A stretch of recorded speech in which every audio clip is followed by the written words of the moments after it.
Good evening and welcome to Anime-Zing Radio here on Facebook, YouTube, and Twitch. I'm your host, Doug Engler. Joining me as always in the co-host spot is our good friends, Miss Angela Rose Hello, everyone. and Mr. Darren Starling. Hello. Tonight we are celebrating our 11-year anniversary. And we are excited to have some amazing guests that are joining us, people who have been a big part of our history for the past 11 years. Some of the guests have joined us now. Some will be joining us later on. We want to start off by welcoming Jay Moulton back to the show. Hi, how are you? Also, we want to welcome Jay Moores back on the show as well. And of course, everybody knows her as Pop Girl in the chat. Please welcome Sophia Copen back on. What's up? And hello to everyone in the chat. Thank you, John Knight, Mario Tanaka. Mario says, "Yay, Angela lives." I think she was sick the last time Mario was actually able to make it to a show. This does not surprise me. Winter was rough on the physical health, and migraines just kind of kept happening. And tonight, like I said, we are celebrating our 11-year anniversary. So thank you to everybody in the chat for the happy anniversaries. I can't believe I've been doing this for 11 years. I feel like it was just last year we celebrated the 10th year anniversary. I think it was. Let me check my calendar. and it feels like a lifetime ago when at one point I called in as part of a cosplayer roundtable, not really knowing who any of you were at that point. I think back at that first cosplayer roundtable, I was the only one that was a part of the show that's still here. Because through the years, I've gone through, I think, about 7 or 8 different co-hosts in the history of AZR. Of course, starting off with Brandon Ahrens, who recently got married. Darren, let me know about that. Lovely. And through the years, we've gotten to know Jay Morris through conventions, through his art and comics. Of course, Jay Moulton used to run a convention in Vermont. Now he's got South Carolina Horror Con, which is going strong. You've got some amazing guests coming down there this year. We got lucky, dude. I mean, honestly, it's our 3rd year. We've blown up bigger every year. This year we've got 3 from Terrifier, including David Howard Thornton. We've got Bam Margera. We have got Vicky from Terrifier, Little Pale Girl from Terrifier, Camille Keaton, John Russo. We've got a Myers actor. We've got Brad Laurie. List goes on and on. But we're pretty happy about the way it's turned out down here. That's awesome. Yay. And of course, through the years, we have wanted to go more international, bring people on from around the country or around the world and find out what anime is like in other parts, which led us to bringing Sophia on from the great UK. What's up? And how have things been out in the UK for you guys? Anime still going strong out there? Are there a lot of conventions for you out there still? Or Yes, there are a lot of conventions out here. Recently, San Diego has expanded its what am I saying? I can't say that word today. Expanding to Spain this year, and next year. So San Diego Comic Con's coming to Europe. So it's a pretty big deal around, and I know the area as well because my family's from Spain. So it's going to be a good time. Maybe I will visit, but I have to save up quite a lot of money to go to there, so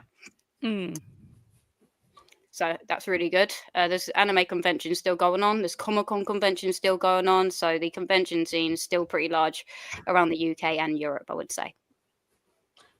And of course, with Jay Moores, a very talented artist and comic creator, we met him at a convention early on in our show's history.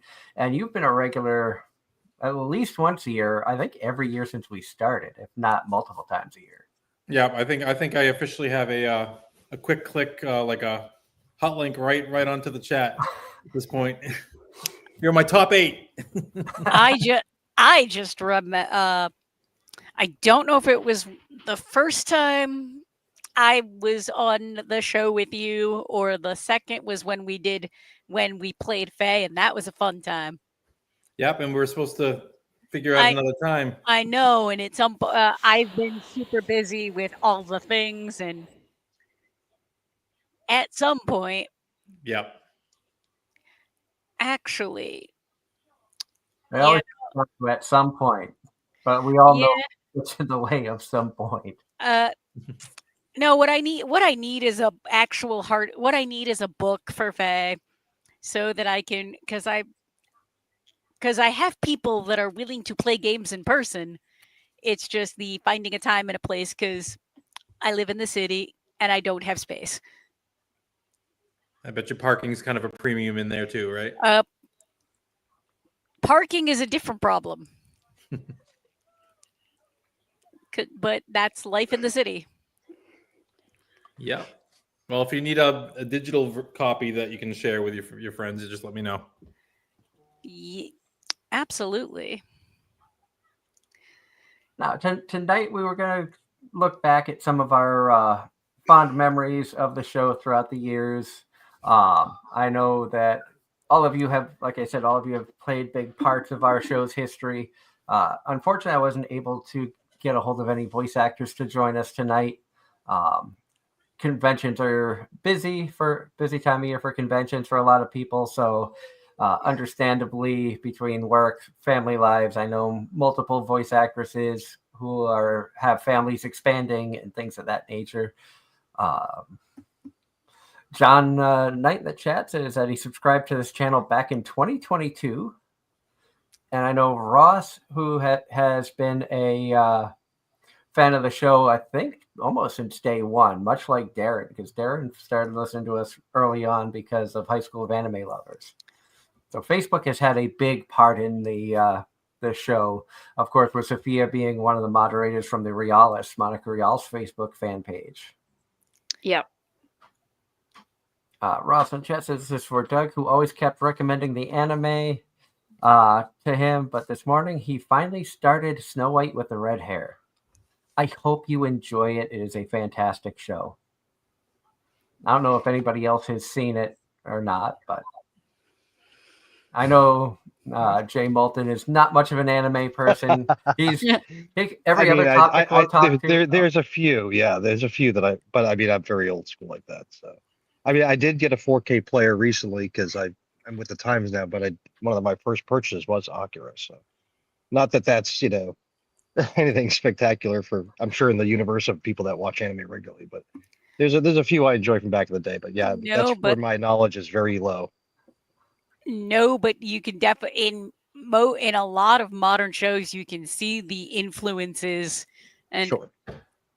And you can definitely tell, like, there are certain scenes from Akira that have carried over down to like shows that came out last year. I mean, Doug has turned me on to a few of them over the years. Can't say I've watched more than a couple episodes, but it's just not my favorite. If you look, there's actually some really good psychological horror type stuff. Sure. Because if you're running a horror convention, obviously that's your jam.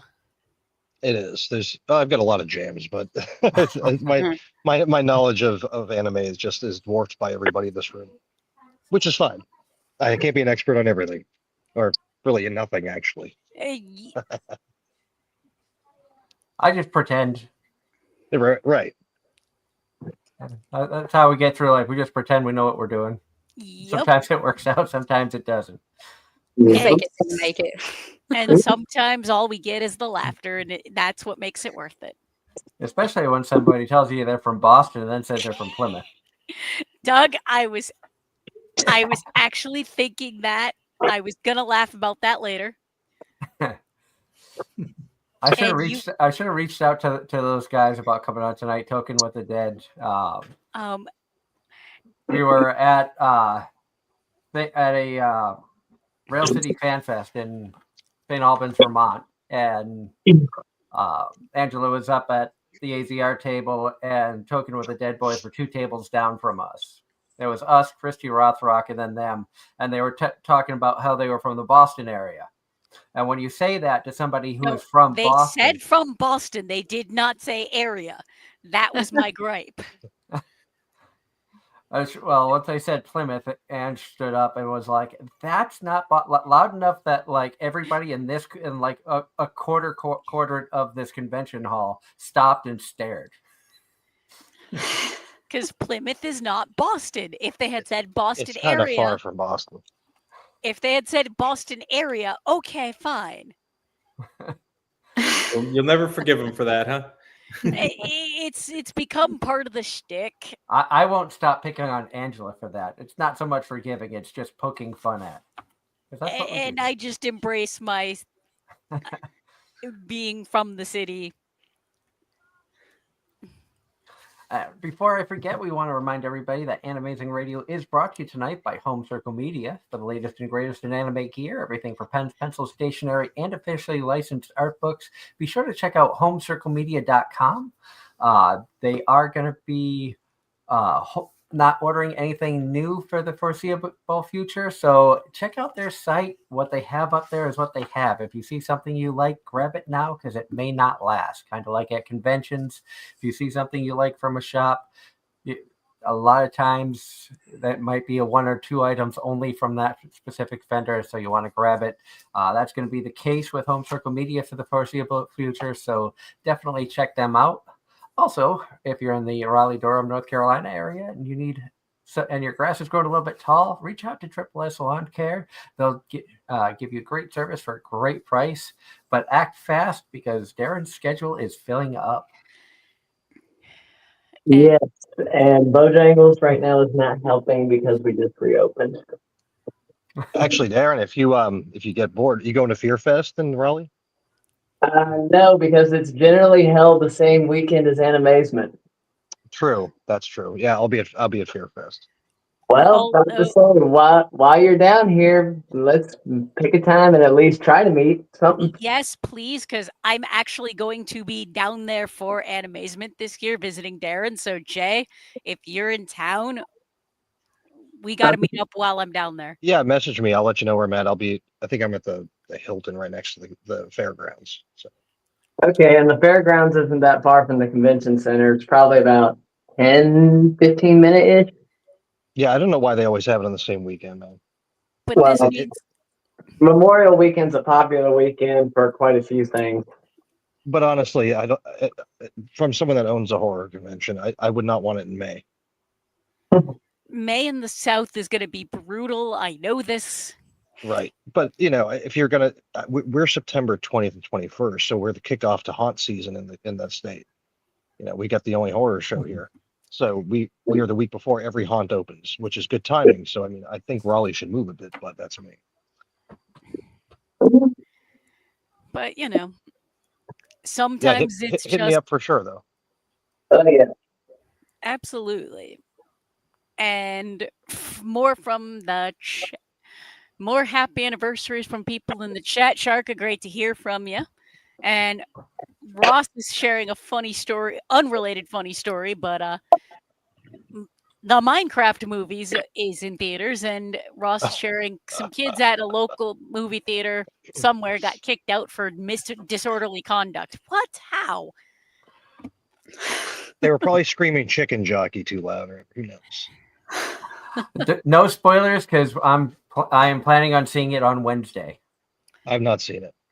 Because that's going to be my next day off. I have not seen it. I've heard mixed reviews. I'm expecting it to be stupidly funny. Yes. Stupidly funny. Honestly, I listen to my kids a lot because they're 14, and 12. So when they yell at chicken jockey all the time, I made shirts and now they're selling like crazy. So thank you, Minecraft. Yeah, cinemas are way too expensive for me, so I'm like, nah, I'll wait until it comes out on cable or whatever. It gets pricey. You're right. This is the first movie that's been in a theater that I have wanted to see since Girls and Panzer the film. And I'm right there with you. Going to the movie theaters is so expensive that I'm going to be extremely picky. Mm-hmm. And 99% of the time, it's let's wait until it hits one of the many streaming services because we have access to most of them. Yeah. And a nice 4K TV that you can see in the background. Plus the added benefit of not hearing the popcorn or the kids scream and like distractions. If I I'm sorry, I'm so picky when it comes to the theaters and cinemas. Oh, I'm right there. I'm right there with you. If I want popcorn, I can get the kind I want Hmm. when I'm Right. at home. It is crazy, isn't it? The prices of everything. I mean, I did a promo the other day where I gave a family of 5 like the option of getting 5 tickets to the show for $100 for the weekend. If they pay in advance, that's what they cost. Or one night at the theater, and they said, "Let me see your receipt when you're done, and if my stuff's cheaper, we'll talk." And they spent $123 at the theater for 5 of them, and that was for 2 hours. And my show's 100 for the weekend for 5 people. Wow. Yeah, I think I know which So- one's the better deal. Right. It's value for. I mean, I don't know. I don't like spending that much money to see a movie I know I'm not going to like. So I'll send my kids and I'll stay home. The last time I went to the theater, I can't remember if it was the Konosuba movie, which was mostly full, like halfway. But when I went to go see the Dark Side of Dimensions for the Yu-Gi-Oh movie, that place was empty. Me and the people I went with were among like maybe 10 people total in the entire theater, Damn. and that was pre-COVID. Yeah, I think Smile 2 was the last one I saw, and it was not worth the money. And what's new with you, Mr. Moores? I just finished. I had 2 conventions this weekend, so I'm on the after fumes of that. Which cons were you at? I had one called Retro Fest, which was local for me on Saturday. And then yesterday I went and dabbled in KidsCon, Which- Emily's show. I was going to say KidsCon is up in New Hampshire, if I remember correctly, and if I It's remember totally correctly, is, that's yeah. It's hike near for you. Boston. Yeah, it's very near Boston. But it's probably closer than Plymouth is to Boston. And Yeah, actually, I think it is I a little think bit. the border. I think the border might be, but then we're getting it. But then we're grasping at straws. But I'm glad they're still doing their show up there. I actually sent my my kids that they live here half the year, live there half the year, 2 of them, and they went to KidsCon. So Oh, okay. they were. I love Yeah, Emily and Jeremy. It was a stress test for me because I had a gaming table, and I literally had rotating 7 to 10-year-olds constantly playing the game for 6 hours straight. So I just like one would step out, another one would step in, and just constant. And no one plays games quite as violent as young children. That's a fact.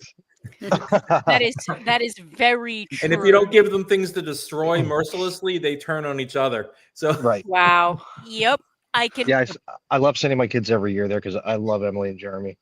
2 sweet yeah, people. they're awesome people. Yeah, They are. I have not been to KidsCon, but having GM'd D&D games at conventions, children will do that. Well, like I had to create a way to play the game in like 3 minutes or less because I know a lot of times parents sit down with the kids and it's like very quick. So yeah, I had to like dumb down the rules to like, hi, here's a sheet. This is how we do it. Go, And it was just exhausting. Yep. I am sure that tested your patience, and you now have new ideas after something like that of, okay, this is how I can make the game better for this age group.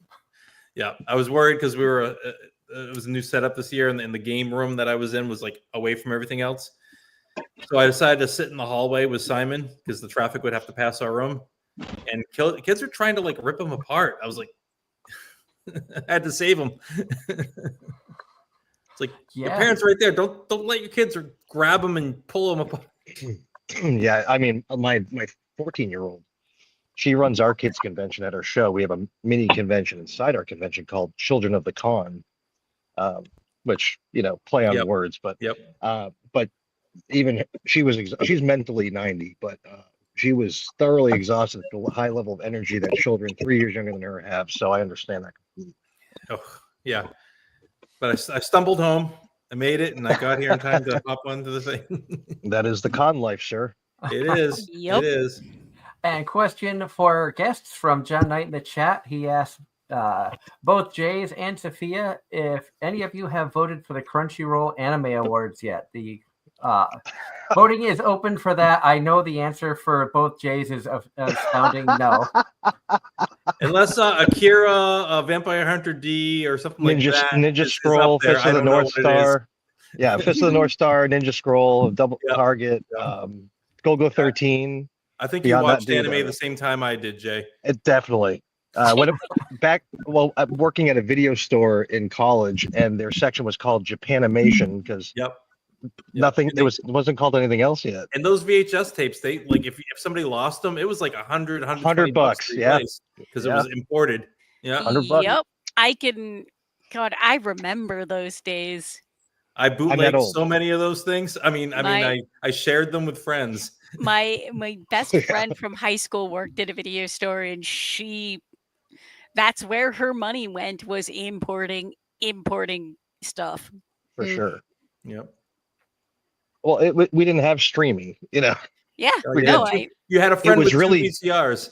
Yes, but it was really whatever you pull together for one title, or you're just lucky enough to grab one on your own on sale.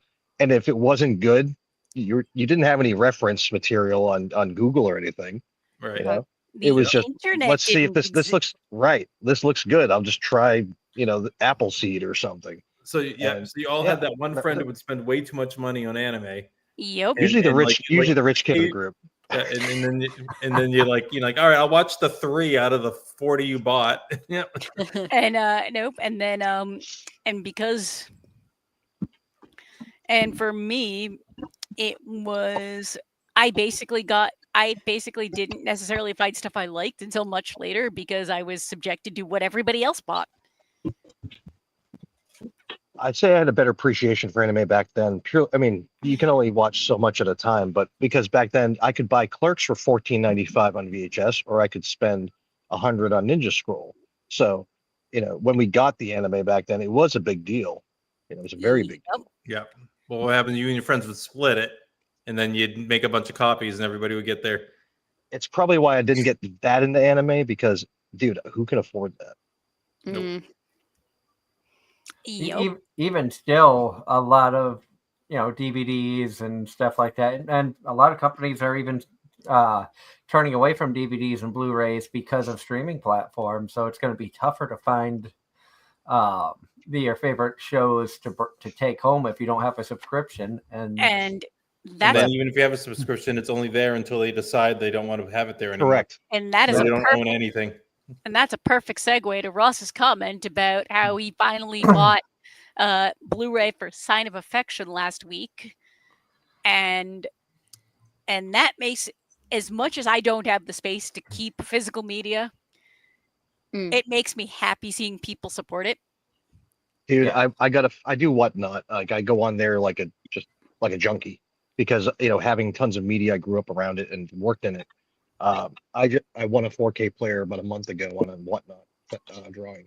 I've got about 78 F4Ks now, so I went a little crazy, but I love physical media. The artwork, just the feel of it, it's like a book. It is why I am willing to spend the $60-$70 on a video game, on a physical copy of the game. Right. As long as they give you the complete game and not just half the game that you have to buy the rest of it later. Agreed, but that's like watching an anime. You get part 1 now, part 2, right? In a couple years, part 3. But now it's about collecting though. Like there's 4K, there's 4K Steelbook, there's 4K Steelbook imports. So I mean, I'm usually going for those. So I know I get the eyeball from the wife once in a while when like 20 of them show up that are a little bit too pricey for what I should have bought them for. But and then there's the limited edition box set. Yep, I have some of those coming, like Matrix and X-Men and stuff like that coming. So I'm doing like horror, Marvel. I've got a couple anime titles. They're both Akira, but like one's an import and one's a regular. And what you don't see on my screen is the giant bookcase that is loaded with a lot of hardcovers. And like I spent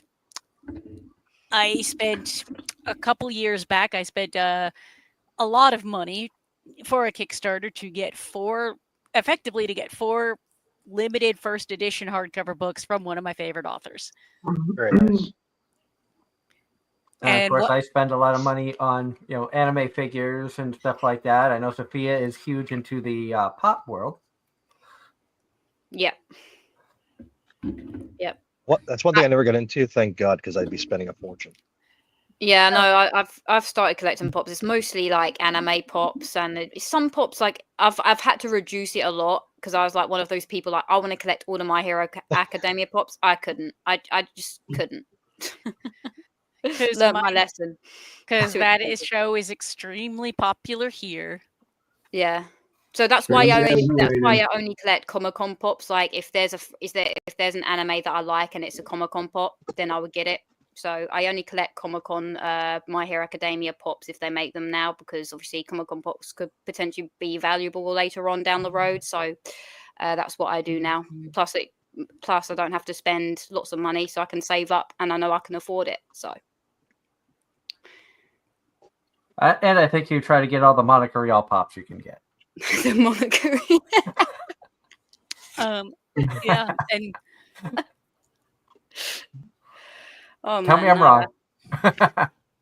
No, like I like getting my pops signed, but I'm getting more into the sports scene in regards to pops and everything else now in regards to memorabilia. So I'm just leaning into more towards that. But I still love my anime. I will still collect them, but I've reduced it to only collecting my favorite animes such as Black Butler, Black Clover, Yu-Gi-Oh. That's about it, really. Can't remember the other one, but yeah.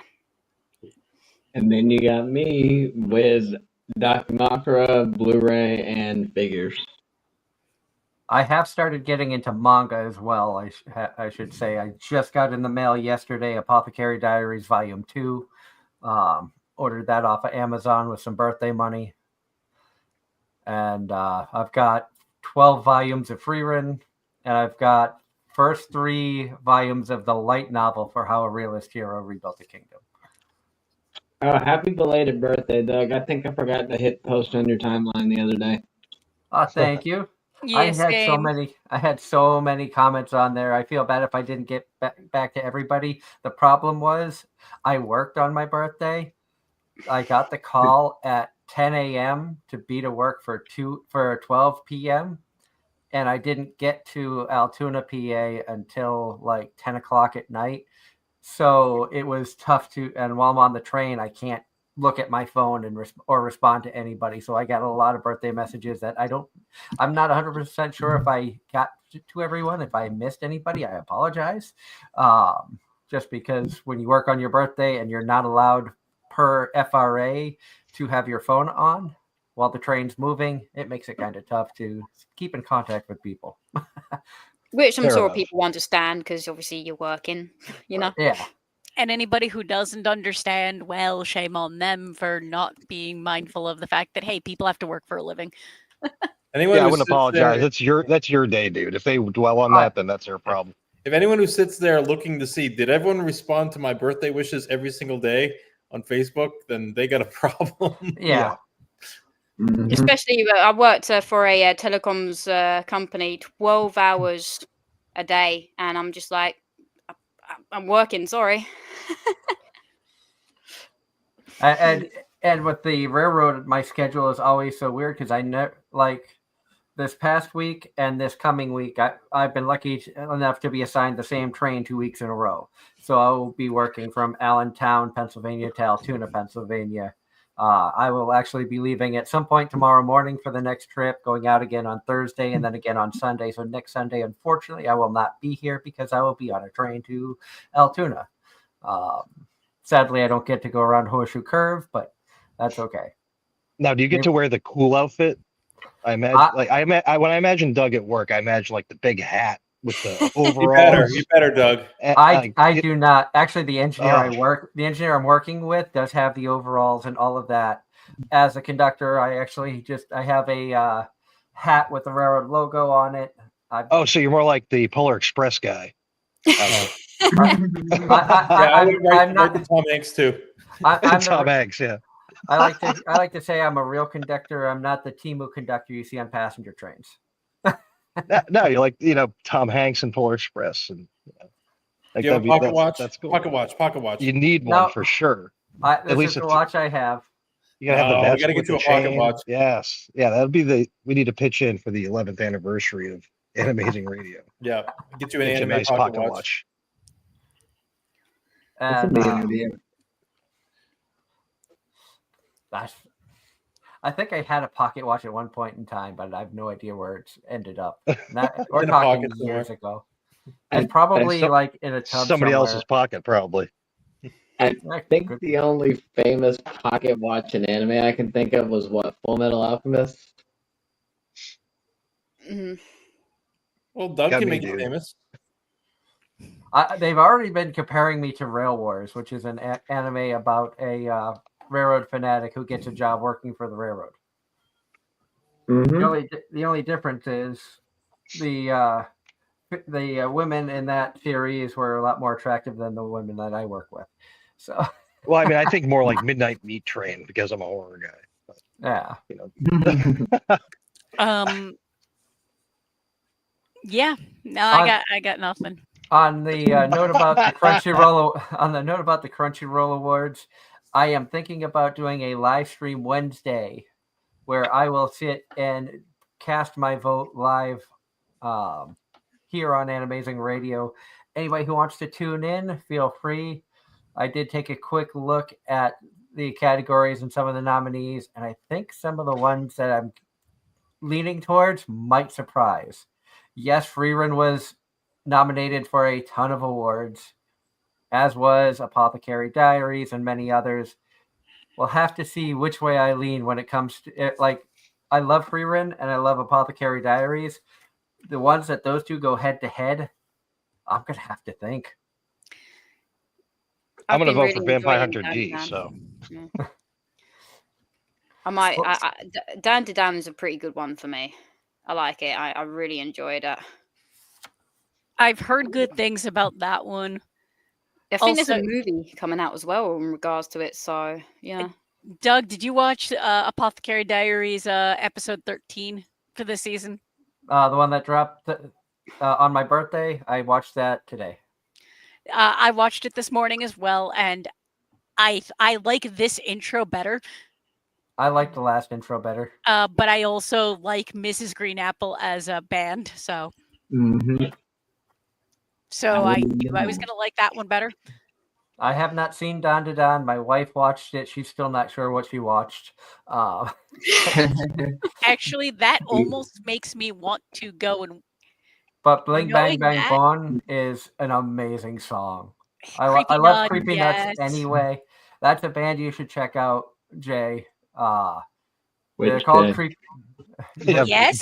Yes. Jason, yeah, both of us, Both. I think both of you But- might enjoy their music because we Band- don't know crap about it, so it's Yeah. probably for both. basically. I think it would fit more towards Molten than Moore's, but I What? think both of you have a chance that you would like What it. you're saying? You're saying he doesn't have good taste? No, we're saying you two have No, different taste. That's it. I hear you. No, it's Do you have any idea what kind of music I listen to? right. I I have no idea what kind don't. of music you listen to. Okay, cool. I don't. But For I some reason, remember- like in the back of my mind, I could see you sitting there listening to classical music while you're drawing some stuff for Faye, and then you immediately switch and go to Metallica or All right, you're actually getting too darn close to guessing the way I do things. I can't have words in the music when I'm writing and stuff, so I it's usually like instrumental, and then I'll switch to mood music depending on what kind of thing I'm doing. No, I'm actually very much the same when I'm at work and I have to have something in the background. I usually go to Spotify and find like a movie or video game score, like random playlist. Yep, that's what I do. That's my official like fill the void while I'm writing or drawing. Yep. And at my day job, I can't have anything except before we open. But after I get off and go to my job, it's necessary because I mean anything beats the noise of equipment. Yep. Definitely. Unfortunately, while I'm on the train, I can't have any music going. But like if I'm home, my taste in music is all over the place. Yeah, mine really is too. Some of I my, go- my playlists are so just if anyone else hears them, they just like this guy's insane because it's like completely different things following each other, no correlation, no even genre matching. It's just like yep. My playlist on shuffle did that, to which most of my friends just scratched their heads and went, "Huh?" And like 2 people were like, "Yeah, that tracks." I had a playlist going, and it went from Hollywood Undead to Hal Ketchum to the Monkees, and then Bare Naked Ladies. I'm like, so I'm a little bit all over the place. And then I think it had a Mashima Resh song. So if you throw Japanese music in there from time to time, and that really makes people scratch their head. It was great when I worked as a mechanic because I could just put like music on and listen to whatever I wanted to. People would walk by and just shake their head because half the time they couldn't understand what was being said. Between baby metal and AKB48 and now Baby Beard and Yep, my I have that. And then throw Rammstein in there for me. Ross in the chat says, anime warning for Darren. Do not watch Takamane. It not a good anime. He rage dropped it. So in other words, Wow. I'll probably like it. Yeah. I think he will because I watched it and I'm like, I think this is a Darren thing. I don't remember. It's the one. That's the one with the girl and taking him off. Okay, so one I basically glossed right over and said, "That's a you guys show. I'm out." But basically, the idea of the show is the class president, most popular girl, da da da da. Yep. And then you have the kid who's like worst at academics, just kind of a nobody, sees something he shouldn't, ends up learning a secret, and she basically controls him because of it. And she's able to control time by taking off certain articles of clothing. Yep, I remember that. Wow. Okay, text me that title later. Say, Jay, you taking notes? Because I am so taking notes because that's more my jam. I mean, Doug introduced me to some. I'm sorry, I don't remember the name of it, Doug. Where they're playing a sport on a raft and they knock each other off the. Oh, Keijo. Yeah. Oh, he turned me, that was. He did. That's probably the last one I saw. That was too epic, though. What little it was enjoyable. What little I've seen from Keijo, I absolutely did not like. I get.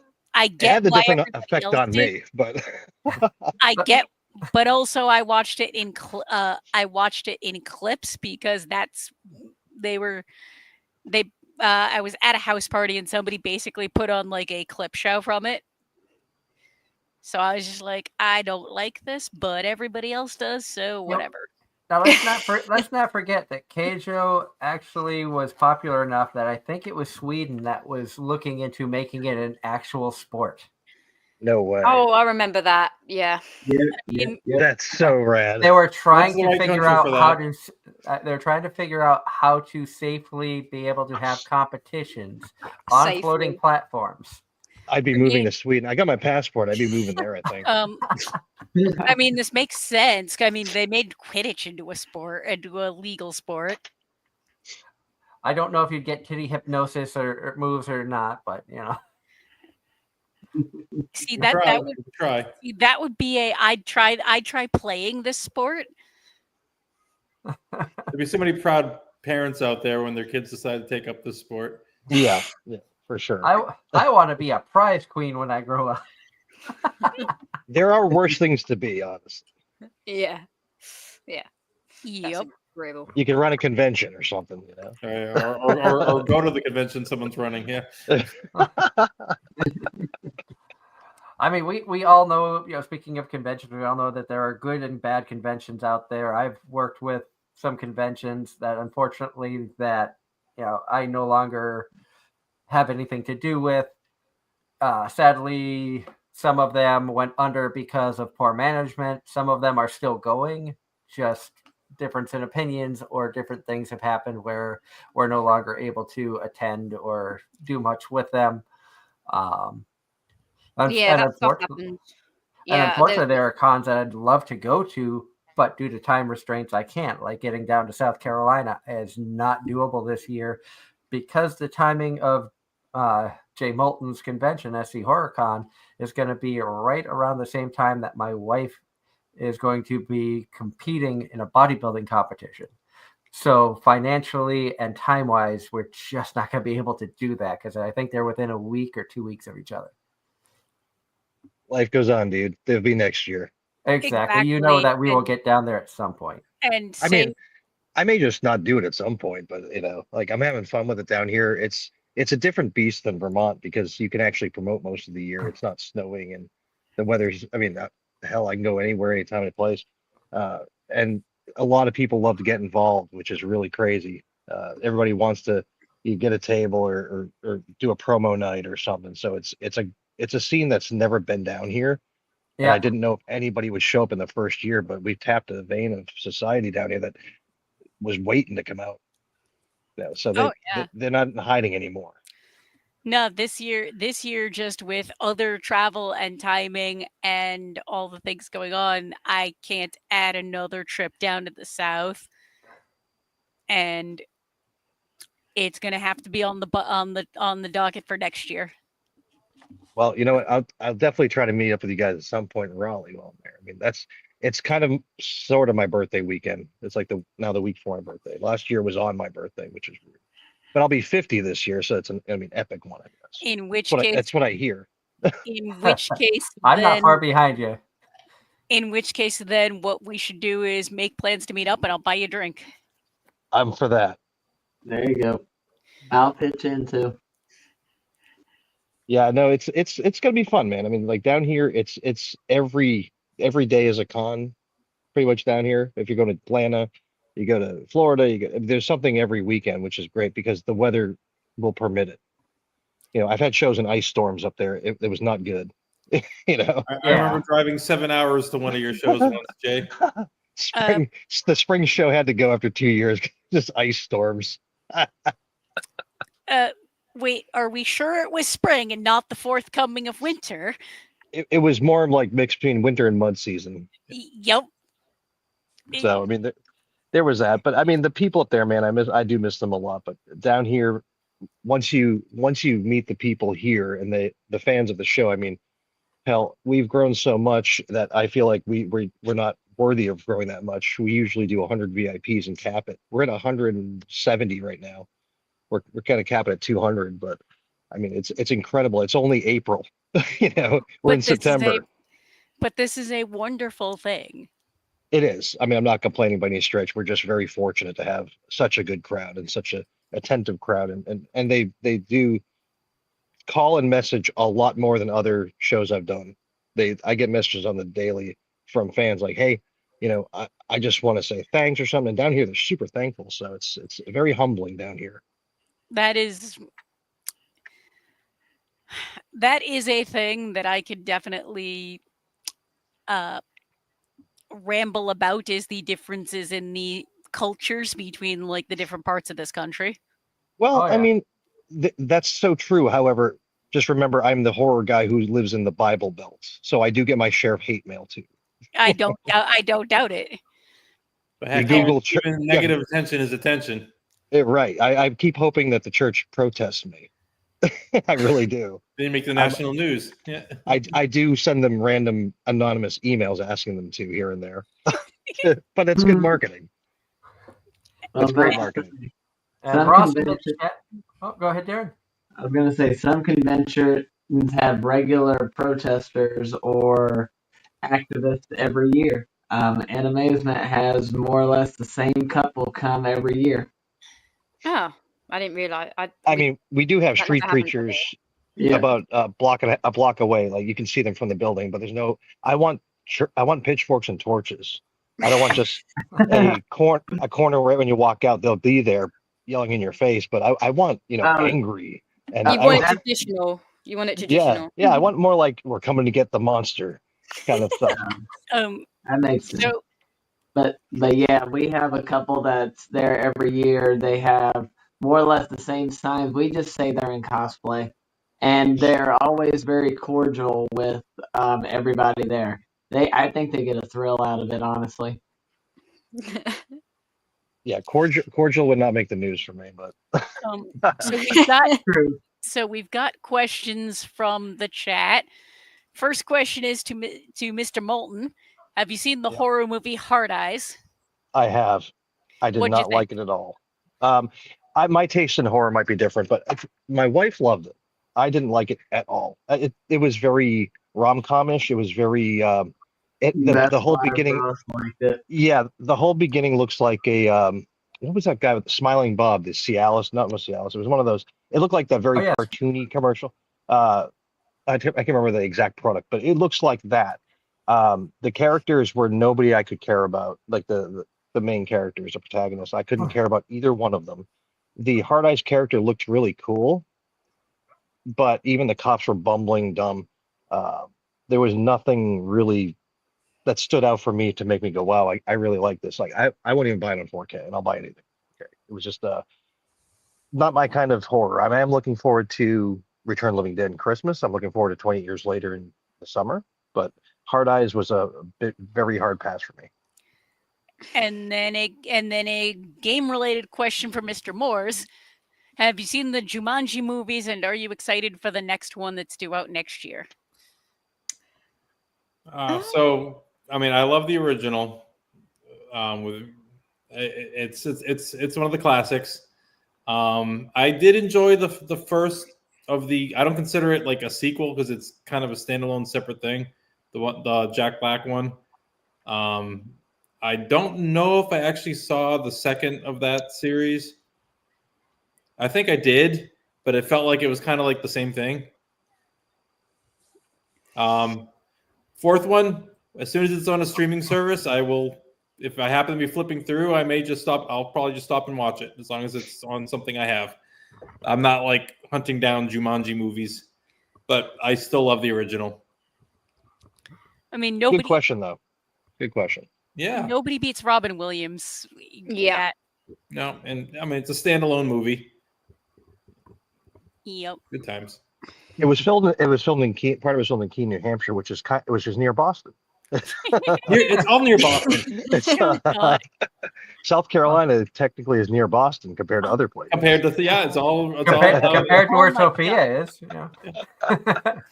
And the funny thing is, oh God, You're not going to live that down now, Ange. No, I'm You're not. going to get from multiple angles now. Yeah, for sure. I hate. I mean, when we Doug- go get a drink, I'm going to say, let's just go to that place over there near Boston. That bar looks good. That'd be hilarious if there's actually a place called Boston, a bar called Boston there, Or near Boston. or near Boston. and you know what's sad? I'm sure there might be. You can get a near lobster roll. I've got a Right- oh, Boston God. Avenue That- down the road.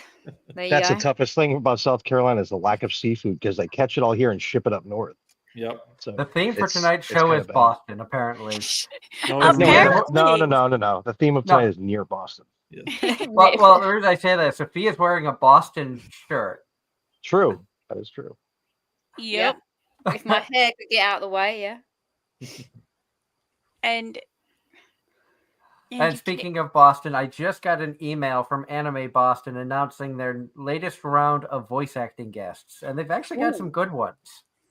Unfortunately, I'm not going to be at Anime Boston this year, but they just announced that Bryson Bogus, Steve Bloom, Caitlin Glass, Kirk Thornton, and Kerry Wagren will be appearing at Anime Boston this year. And this year, for the first time in a long time, Anime Boston is on Memorial Day weekend, which means I won't be there, despite it being home, because I'll be in North Carolina. Because Anime Boston Not is the near enough same to weekend. Boston. You'll be near Boston still. It's okay. Oh God. Just make sure you talk in a thick Boston accent while you're down there and confuse everyone. I don't have a very I don't, as a general rule, have the heavy, stereotypical Southie accent. So you got to work on that. Come on. You You got Yeah. gotta- Memorial Day. Voice acting. Voice acting. Yeah. Talk about your khakis. Yeah. Tell them it was a wicked hard drive. Oh, Wicked God. hard. Except I'm not driving to North Carolina. I'm getting on a plane. Yeah, you're not as crazy as I am. The 2 times I've gone to North Carolina, I've driven. From Pennsylvania. Well, we Well- do drive from South Carolina to Boston twice a year. I have Say, and I've never been on a plane. Everywhere I've ever been is through driving. growing up, I used to my parents used to drive from Massachusetts to Myrtle Beach. Yep. Every summer. My wife's parents live down in North Carolina, and half the time we fly, half the time we drive. Depends on what we're doing. Yep. Yeah. And See, if I got three kids in tow, we're driving. It's like vacation, like National Lampoon's Vacation. Yep. I You're feel gonna play like that, Holiday Road the whole time, Jay. Yeah, I you gotta do actually that. On my playlist for travel, I do have the original and the Aquabats versions. Nice. I feel like to a certain extent that was my childhood, because I do remember the drive down to Myrtle Beach and all the landmarks and all the nonsense and shenanigans. Yeah, time before phones and other distractions. Yep. MapQuest. Triptych. Eh, No, you had your I- triptych from Rand McNally. Like Yeah, Big bring up Atlas. the Atlas. Oh, yeah. Yep. Oh, I had those. I remember I used to have the triptych and be like, what page we on? Oh, we're on page 4. How many are there? Yep. 37. Oh, I remember the trip. Yep. I remember the triptych, and that's how I learned to read a map. Yep. And, or stopping in the small town and be like, where the heck do I go now? Yeah, you had to Can't tip get back from here. the gas station attendant because otherwise it'd give you the wrong directions. And Mhm. Yep. and bringing us back to, I hesitate to say on topic because we are all over the place tonight. But we're still near Boston. Yep. For original Jumanji, which riddle from the game would scare you most if Jumanji was real? Kind of to both Jays. I don't really know. I'm not up on my Jumanji knowledge, so it's I'm not trying to horror. think through the different things that we're trying to kill them.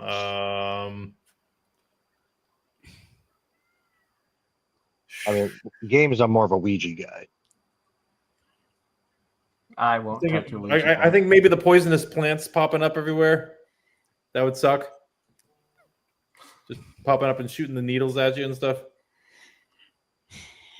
And then apparently today is also National Beer Day. Cool. National Beer Day. I should probably have one. I'm actually drinking a hard Mountain Dew right now. 'Cause- I'm just drinking tea.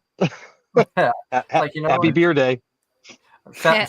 celebration, since I had to coffee. work on my birthday and all that stuff, have a little bit of relaxation tonight to celebrate, our 11-year anniversary.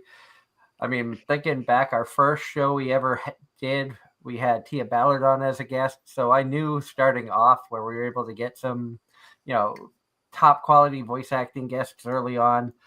I had high hopes for the show. I had a lot of aspirations and a lot of dreams, and I am proud to say that I've been able to make just about everything I've wanted to come to fruition through the show. Very good, man.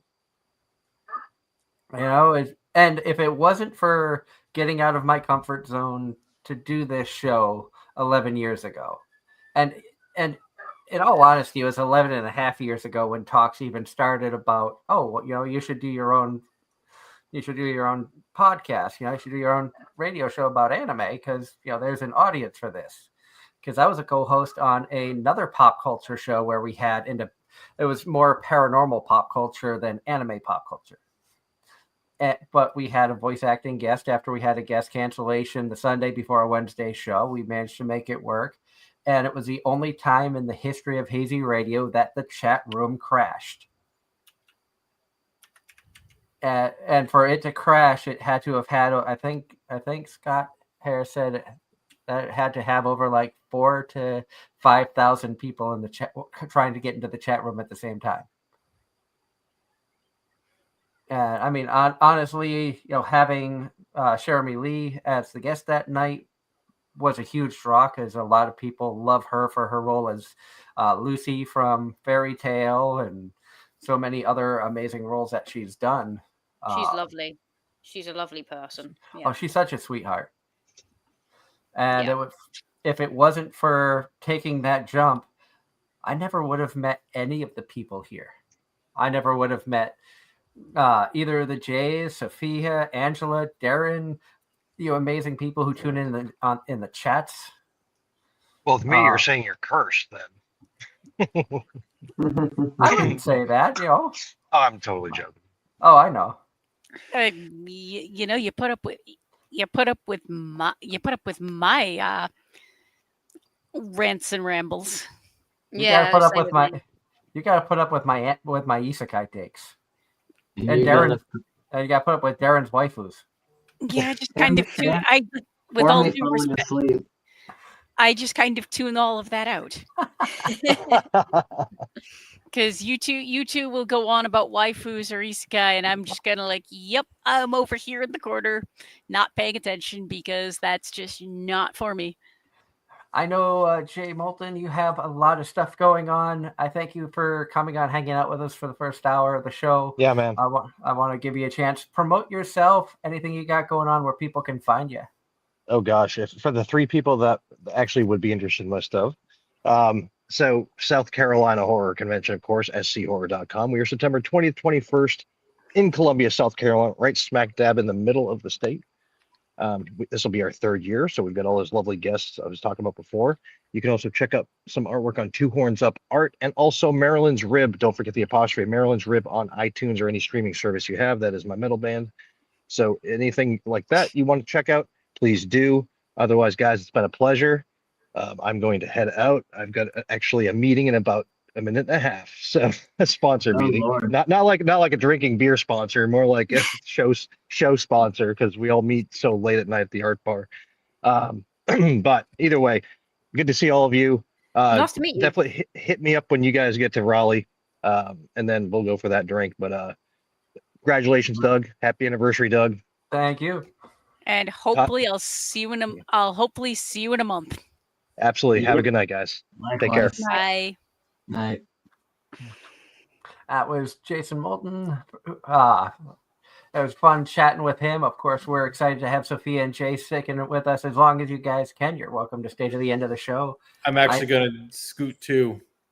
Okay. I figured till 9 o'clock. So That's right. totally fine. So Appreciate same courtesy goes for you, Jay. You promote yourself anywhere Sure. people can find you, any events you got coming up where they can come and check out Faye.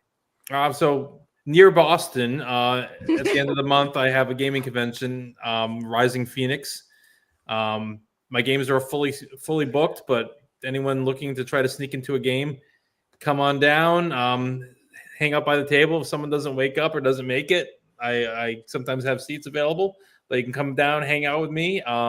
Other than that, you can always check out my game at EdenParkTales.com.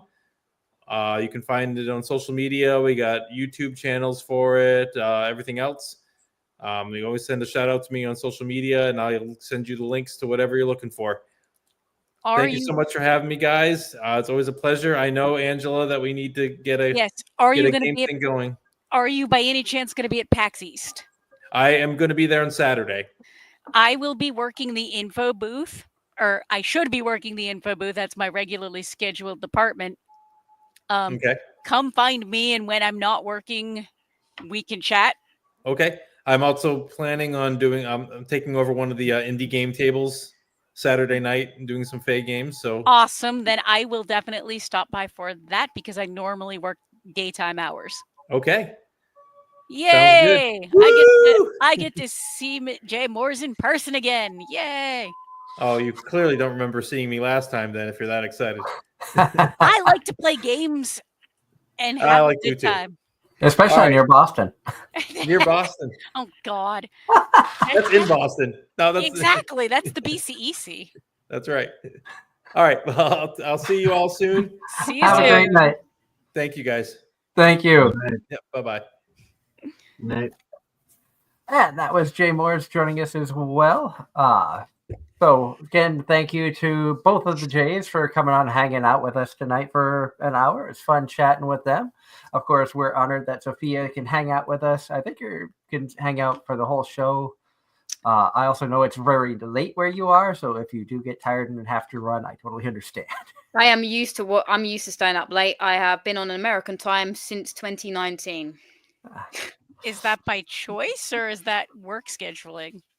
Well, work scheduling, because I am a part-time at work. So I start work at 4 in the afternoon and finish at 8. I work 4 hours every day. And my games. So I don't mind at all. Plus I had some coffee, so I'm worrying. She's ready to go. Coffee is a wonderful thing. I don't go without it in the mornings. Yeah, I can't drink energy drinks anymore because it's just too much sugar. Trying to lay off it. I'm a sugar addict, so I have to really, and it's just like I need coffee. I can put some, like, maybe one bit of sugar in it. That's about it, and then I'm good to go. I can't function without it. I don't remember about overseas. I don't remember about where you are. My husband doesn't do coffee and does energy drinks every day, but he also finds ones with ones that don't have as much sugar. But that's here in the States. I don't remember what he got when we were in London. I usually have, I'm not sure if you have this site over there, but a Monster.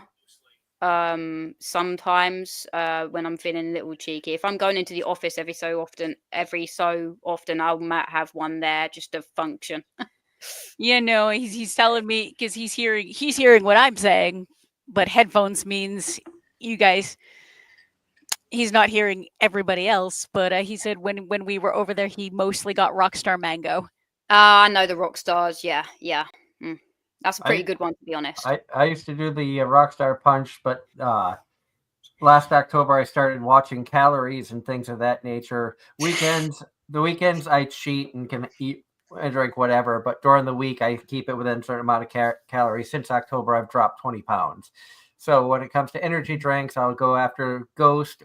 Ghost has like 10 calories. I'll go after Bang energy drinks, which have 0 calories. So I'm not drinking the calories, but it still gives me that boost, especially where a lot of trains that I work, I might start 8, 9, 10 o'clock at night and work all night until early morning or up to 12 hours a shift.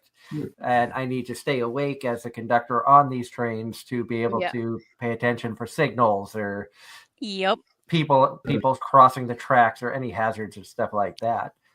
But I do want to take a moment because we have another guest that has joined us. We are excited to welcome our proud sponsor from Home Circle Media, Mr. Gavin Goska. Welcome back to the show, sir. Hey, happy anniversary. Thank you.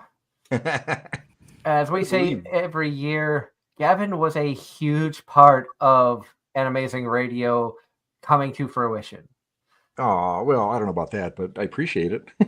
Maybe more moral support, Well, talking with you and Scott Hare and other people from the Hazy Radio days that were like, really you should consider doing this. And you kind of helped give me the push to be like, you know what? I think I can do this. I think we could have something fun with this. And here we are 11 years later. Man, they just speed on by, don't they? We were just doing like the 10th year and it's like, what the heck, man? I know. Yeah, I mean, it's a little surreal that I've been part of the show for the past 3 years, I think we said. Yeah, I think you're up to 3 and Darren is closing in on 5. Nice. Time does fly. Exactly. And we've gotten to a point where people actually recognize us.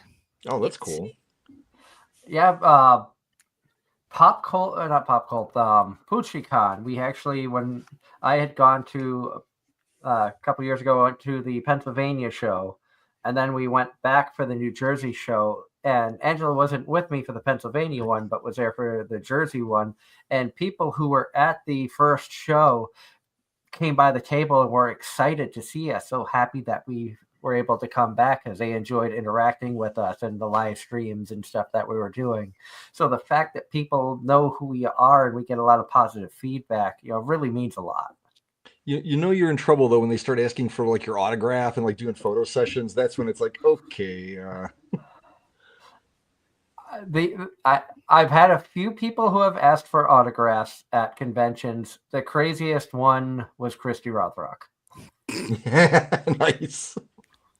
I vaguely remember Christy wanting us all to sign a piece of art. Yep. Well, that's cool. She wanted Angela, myself, and my wife to sign an art piece in commemoration of her coming out to Rail City Fan Fest. So we were excited to do that. And Nice. Yep. I know a lot has been going on in your world, Gavin. I did mention touch base about this earlier, but Home Circle Media is going to be going on a little bit of a hiatus here. Well, yeah, I was thinking about this actually before I came on. I'm like, I am not going to be the buzzkill guy about that because, this is all about the anniversary and it's like good times and happy vibes and stuff. But yeah, the tariff thing is rough. Basically, what it means for us right now, I made the decision to suspend all our reorders and orders for new products because we obviously can't take a hit like 54% tariff coming from China. It's 24% coming from Japan. And I'm certainly not expecting any of our customers to take that on. I know it's already tough times as it is, just being at the cons for the last several years. It's kind of the vibe I get. But so I thought that was the best way to handle it. It's just like whatever we have. We haven't raised our prices or anything. It's just, it is what it is. Get it while you can get it. Because when it's gone, I don't know when we'll get things back. It's not in my control. So we do have a couple cons coming up though. So that's cool. I mean, we're going to be at SakaiCon this coming weekend, which is a first year one. It kind of spun off from another one in Ohio. So I'm hoping for good things there, hoping they get a good launch on that. Definitely best of luck there, and hopefully things go well. And well, thanks. Yeah, we'll see. It's really day by day anymore. Anything could change, from one day to the next. And my hope is just this whole tariff thing gets resolved as quickly as humanly possible. I mean, I'm starting to see some comments in like the vendors group that I'm a part of, like people getting invoices and being a little shocked at the charges for that. So yeah. Yeah. I'll admit I'm not 100% up to date on that part of the news cycle, but from what little I have heard, it's kind of ridiculous. And here's to hoping it gets resolved sooner rather than later.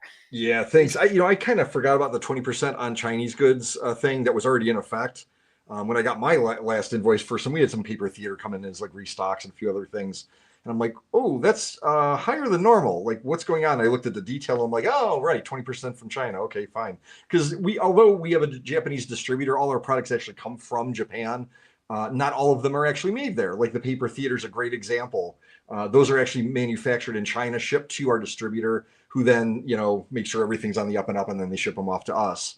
So we are affected by that. And so when the 34% thing came down, I'm like, okay, so we're jumping that up to 34%. No, that's in addition to. So it's 20% plus 34%. I'm like, lovely. And as you and I were talking in message form, curious as to see how that's going to affect, conventions in the future. And yeah, it's very much a chain reaction. Like, the long, it like spirals out, like you get something like the vendors, if there's less vendors at a con because they can't afford it anymore, they just figure, I've done my time and I'm just done with this. Then that affects the attendees. Like the attendees, may stop coming or choose a different con because, the vendors room isn't as full, and you may get guests affected by that. It really impacts everybody, Do you see much any of this stuff that happening in the UK, Sophia, with the conventions that you've been able to attend out there, or? Stuff is, stuff is just more expensive. I mean, there's been some Comic Cons that have had to go. I'm pretty sure, like most some in the US. But for me, it's like we did go to the Liverpool Comic Con one, and it just depends on each year really, whether you got artists or people that are selling there. So it just depends on the different year, I guess. But like I said, it's getting more expensive now, and people are just less inclined to, unfortunately, go to these places. And with the artist alley and things like that, and it's going to be a bit more expensive because obviously it's the convenience of it. But I've been going to less Comic Cons, not because I don't want to visit them or enjoy the fandom of it all and things. It's just everything's just too expensive for me. I work part time, so it just depends on conventions. For me, it depends on who goes, what guest goes. That's just my preference of it. And I can understand that point of view, because there were times, especially early on, where I would go to a convention based on, okay, they have what voice actors are going to be there. Is it somebody I know? Is it somebody I really want to see? If not, then I might not go to convention A. I'd rather go to convention B because they have this voice actor or this voice actress, and I'd rather get to meet them and get their autograph. And it's it's like it's your general fandom mindset of, I like this character, I want to meet the person who brought this character to life, whether it's the English, Japanese, Spanish, whoever the voice actress is, whatever language you prefer. Because we know now, especially with Crunchyroll, you see dubs in a bunch of different languages. Yeah. And Kineticon a few years ago had Spanish voice actors that they brought in as part of their guests, which I thought was a really interesting thing. I never thought of, looking at anime in anything other than Japanese and English, because that's what I watched. Yeah, I mean, I watched the Saga Tanya, the Evil in German. It's pretty decent. Given the reference from Tanya, that sounds pretty good. Not gonna lie. Oh, it is good. Obviously, if you know what's going on, you know, if you've watched it in the dub, you already know what's going on. It's just that I was trying to learn more so the language and how different it sounded to the English and the Japanese, and it's really good if you watch it in German. So I've been trying to obviously expand sort of that, but it's just like, I just like to hear the different dynamics of how the characters sound and things, because it's just interesting. That is the one credit I will give to the English voice actors. Whenever there's a dub and the characters are from different countries, they will try to accent those characters in the English dub. Infinite Stratus in particular. Yeah, that's the thing. That's the thing for me when they try and do English accents or like accents from different parts of the United Kingdom. I'm just like, yeah, you're acting. That's your job. That's why I don't have a problem with it. It's not like they're trying to make fun of. They're just trying to do their best to, copy what they believe. And even like, I mean, heck, even in Hollywood, sometimes different regional accents get done so bad it becomes a meme. There you go. Yeah. I mean, being from like Boston and like hearing the Boston accent, New York accent, stuff like that, it gets so overdone. Oh yeah. What about I've got to ask you this. What accent in Family Guy does he have? Does he have a Rhode Island one, a New England one, a New York one? Like I struggle to understand sometimes. Some people have said to me that it's Rhode Island. I'm trying to think. I don't know if Rhode Island has a specific accent. It kind of does. It's New almost England. Southern New England. It's accent. New England-ish. Oh, okay. I say ish because, like,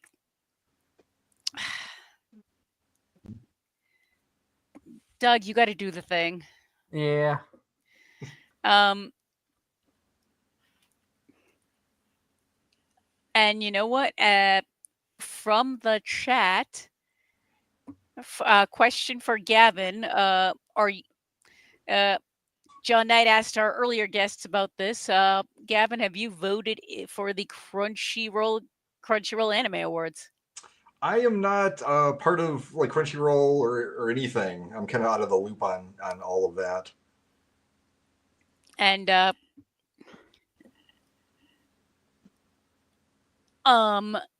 and None Your Business is saying Rhode Island doesn't have its own specific accent. It's kind of a blend of Massachusetts, New York, Connecticut, and New Jersey. Right. And I will actually kind of agree with that to a point. But even when you look at New England as a whole, like Southern New England does have a different accent than Northern New England. Yes. You will hear a different accent in Maine, Northern New Hampshire, Northern Vermont than you'll hear even anywhere near like the Mass border, Rhode Island, Connecticut. And the area I grew up in was actually really close to the New Hampshire border. And so going to college in a different part of the country, I would get told all the time that I have a Boston accent. And it's like, no, I don't. But I've got such I've got such a mutt of accents. It depends on where I'm at as to what comes out. Because if I'm down, like if I'm listening to country music, I will pick up a strong Southern accent, even though Nice. I'm not from the South. I can have a Boston accent. Now living in Pennsylvania, I can hear people in Pennsylvania will say they don't have an accent, but they do. But they do. No, I spent 2.5 years there in college. They do. Look, well, my boss, she's from Pennsylvania, and when she came down here, she could not stand us because she was like, she didn't understand the Southern accent at all. It took her several years to figure it out. Yep. And that's because you guys make up words. So do we. Go ahead, Ange. No, that's just a thing. When my sister did move, my mom and my sister moved to the South when my sister started high school. So for her first couple years of high school, she kept constantly getting told she talked funny because of the New England accent. I think all I can say is I have a Southern accent, and when I'm with my cousins in Florida, it gets even deeper. What I have to laugh at is when I was younger, I was visiting family here in Pennsylvania, and we were out somewhere, and I was like, oh, I'm gonna stop by the Bubbler and grab a drink, and they looked at me and said, what? Because outside of Massachusetts, specifically, some other areas of New England, if you've never been there, you don't know what a bubbler is. Yep. And a bubbler is a water fountain. Can confirm I did that in college, and my buddy from Jersey was like, what are you talking about? I'm like, and I just kind of gestured in the general direction of where the bubbler was. And he's like, that's a water fountain. I'm like, that's what I said. But you don't call it a bubbler, you call it a bubbler. AH, because in Massachusetts, the alphabet in Massachusetts, especially Boston, only has 25 letters. The R doesn't exist. And that southern Jersey Philly accent pronounces things weird. But trust me, I know. I have a lot of coworkers from that area. You're welcome, by the way. I did a con one time in Massachusetts, and literally it was so funny. As soon as you crossed the border, we stopped at a gas station, and the accent was just like on all of a sudden. I'm like, what? Huh? Like 5 miles back, like there's nothing, and all of a sudden everybody's got the AH thing going. I'm like, wow, that's kind of bizarre. It's kind of weird to me because some people in America say, oh, you got accents are few and far between, and I'm listening to you guys, and I'm like, it seems like, you know, when you go to certain places A to B, you can find a different accent pretty close. So Yeah. Mhm. Can confirm. It's almost like every state, and even some areas within the state, just have Yeah. various Because people, accents. because people in So- Boston yeah. talk totally different than people in Western Massachusetts do. Hmm. Western Massachusetts, Is their own world. if you go far enough west, the city is New York. Yeah, you get out like Springfield way, stuff like Out, that. out past Springfield, out in the Berkshires, Yeah. they call the city when you say the city, they mean Albany. Yeah. Cool. But And at some point, I know, Sophia, one of the things that you are saving up for is you'd love to make it back to the U.S. again for another convention in the future. Any ideas on where you're looking at, or is that going to depend on conventions and what guests are going to be in what areas? Yeah, it will have to depend on what. I really want to go to Anime Boston. I'd love to visit Boston. My friend, adorable Heather, she lives in Virginia. So I'm looking about at the northern states because I haven't been there yet, and I feel like it's kind of my calling. If you get what I mean. But yeah, no, maybe I want to go to Buffalo. You guys probably don't know the reason why. Just joking, you guys do. my So- advice, the best Is it- advice I can give you for that, having extended family that live out there, don't go in the winter if you're going to go to Yeah. Buffalo. Right on. Yeah, I'm definitely want to go there in the summertime because I'm planning 2026 because that's when the stadium will officially be open, the new one particularly. So I want to see that. I'm not necessarily looking to get tickets there. I just want to, you know, experience the Buffalo culture over there. So, and visit a convention along the way as well if I can, even if it's just for a day. I just want to visit there just for a day. You know, just for a day would be good. Depending on when it falls, and I do not remember when it usually is, Buffalo is actually not that far from the Canadian border. Yeah. One thing you might want to look up is when Anime North is. That's usually somewhere in Ontario. Yeah, that's a big one as well. Yeah, I can go to 2 countries in one time. Sweet. And maybe you could hit Anime Boston one week, and then if it's close enough, Anime North another one. It actually is, because it's, I think Toronto, but I'm not 100% certain. But it's east enough where I was actually looking into going, but I think that's right. I was there once a long time ago. that was during a period of time when I did not have the income I do right now, and Yeah. and basically it became I had to do the responsible adult thing and replace the tires on my car. That's So boring. so convention didn't. So that specific convention didn't happen. I will say, if you are able to come out for an Anime Boston, definitely let us know because we love going to Anime Boston, and we would love to be able to meet up with you and hang out and give you a tour of Anime Boston. I'm sure Angela would be happy to show you around Boston if time would allow it. Oh yeah, absolutely. And Yeah, then and we maybe even bring you by Gillette. can, Oh God. I totally would, but I will freely admit that I'm right now more of a Buffalo Bills fan than I am a Patriots fan. Well, I have respect for the Bills. I do like the Bills. I'm a Patriots fan till I die. They'll be my number one team, partially because of family ties.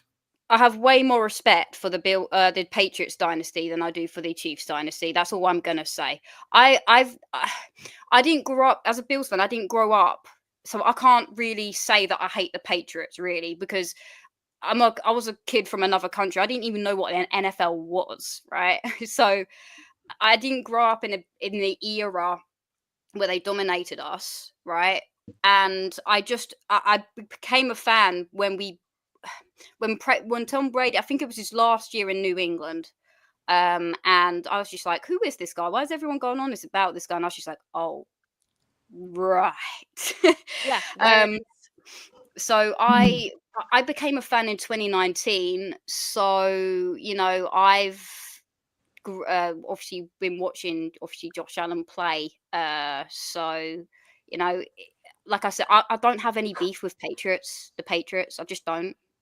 Obviously I'm gonna, if you got Stephon Diggs and Matt Collins, I just don't have, I have zero tolerance for traitors, so I will be booing Diggs when he comes back to Buffalo. So that's just you the and fan probably inside of me. every Bills fan. Yeah, Right so that's just the fan inside of me. Right. I have no qualms with Patriots fans. I have no, because this is what I like about the NFL. You guys aren't tribalistic, right? Some So I are. don't know, it's not Depends getting on where you go, but But yeah, at the end of the day, it's sports. Nobody takes it. yeah. Nobody is going to end a friendship over it. We're just going to give each other shit. yeah, exactly. That's what sports is all about. Yeah. So Exactly. like I said, if I'm wearing a Bills t-shirt down New England, I don't think anyone's they're gonna want to have a chat with me, but I don't think I'm gonna cause chaos. Now So you're safer wearing a anything Buffalo Bills in the Boston area than you are wearing anything New York Yankees. Yep. That is very true. And I do not know the movie reference Ross is making. And I had to laugh at Nunya Business's comment of saying, I too am a fan of Buffalo Bill. Oh, you're talking about sports. There's a vendor that attends a lot of conventions in the Northeast called Wild Bills. Oh, yeah. And Yep. he is a soda vendor.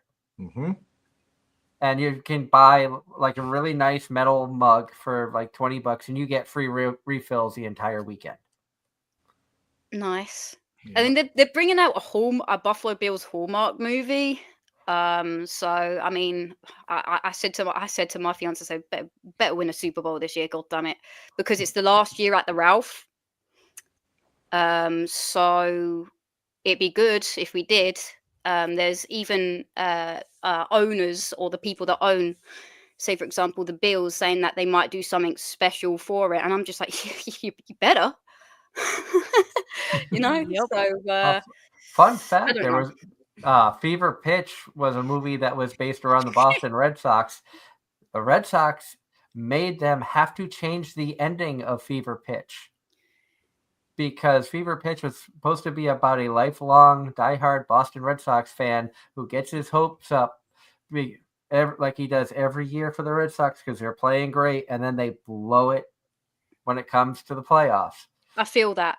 Well, And yep. And the year movie, that they recorded this movie, the Red Sox won the World Series for the first time in 86 years. So so if that trend can continue, let's see a Buffalo Bills Super Bowl championship because of this movie. Now, Fingers crossed. my mother grew up in Buffalo, grew up a diehard Bills fan. That transcended, and growing up in New England, I grew up watching more Buffalo Bills games in the era where they choked 4 Super Bowls in a row. So glad I wasn't alive for that. So when this go round, it just made me so sad because everything's like Buffalo can beat Kansas City. And then someone did the math. The last 3 playoff runs in a row, they've lost to Kansas City. They can win this year. ... No, they can't. Yeah. It was just so sad. It just sucks because it's just like we have Josh Allen. I'm like, I'm sorry, but if Josh Allen doesn't win a Super Bowl, that'd be an absolute tragedy. Like I'm rooting more for Josh Allen to get one more so than the Bills. Second. You know what? I'm convinced Josh Allen is this generation's Dan Marino. Oh God. AKA the best quarterback in the NFL by bar none, and never won a Super Bowl.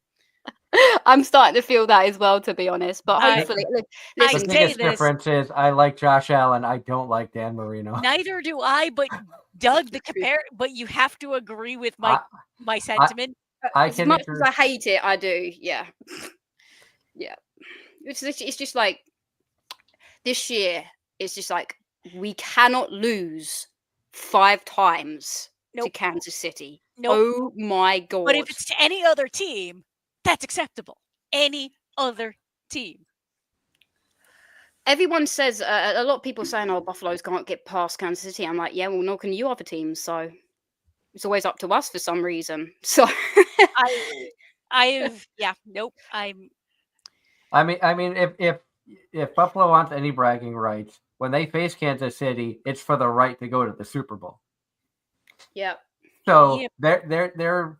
they've made it farther than every other team but Kansas City in that league.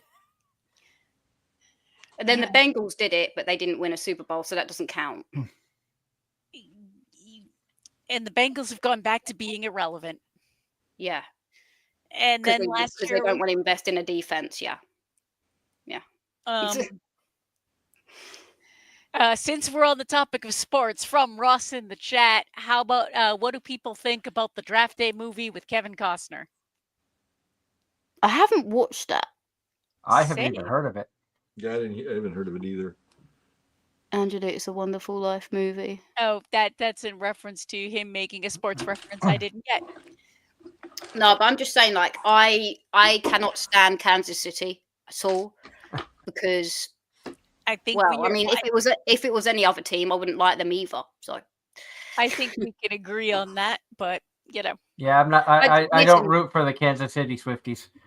The absolute slacking that they got from the Philadelphia Eagles, it vindicated me. It really did.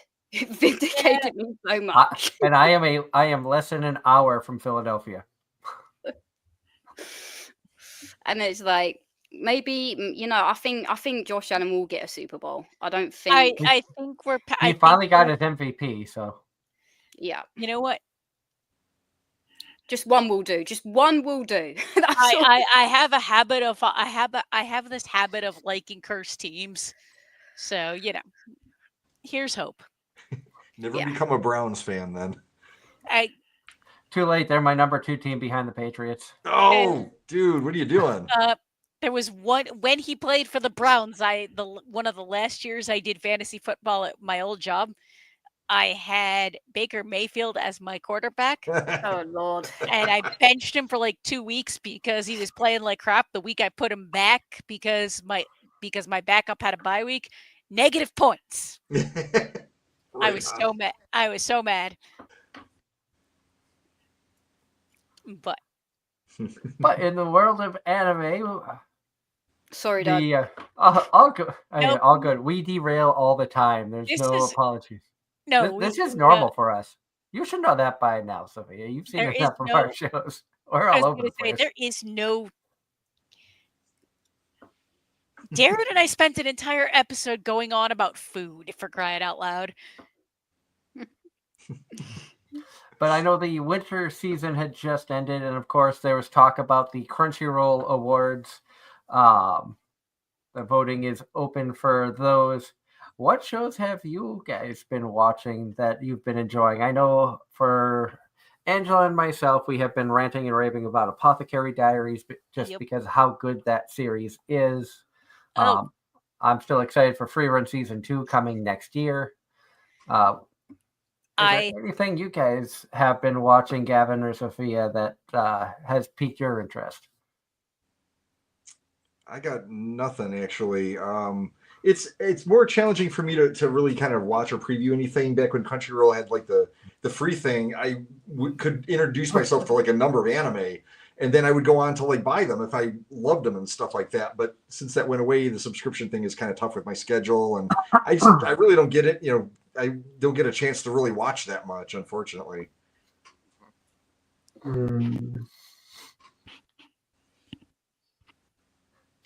Have you guys heard? I know this is going off topic, but the Pokemon and Lego are doing a collaboration. Have you guys heard about that? I have not, but I know that they are doing something with One Piece, and I was thrilled about that. Yeah, they are. That's coming out later this year. Yeah. So the thing is, with Pokemon though, I'm not sure whether you guys have it at your stores over there, but when we go to, because we don't have a lot of, like, we still, like, you guys have like a much more bigger anime slash gaming sort of scene in like normal stores. So we have like an AZR, which is owned by Walmart. So we go there and we have it's a little section. It's just a little section, but we have to have, do you know security tags that they have to put on certain products, especially on alcohol and stuff? They've had to put that on cards, even Yu-Gi-Oh cards now. Not sure if that's going on with you guys. Oh God, or yeah. not. But it's just like you think to yourself and you think, how sad. Yeah, You know, that is like sad. I will say one of during my trip to London, I was actually one of the things that surprised me was there was some boutique clothing shop. I do not remember the name of it, but there was a whole bunch of anime collaboration gear. yeah. I was surprised because the featured thing was Hunter x Hunter, and I didn't realize that that was so popular over there. Yeah. Yeah. It's like people like that one over here. I'm not a fan of it personally. I've tried watching it, but yeah, it's quite big over here.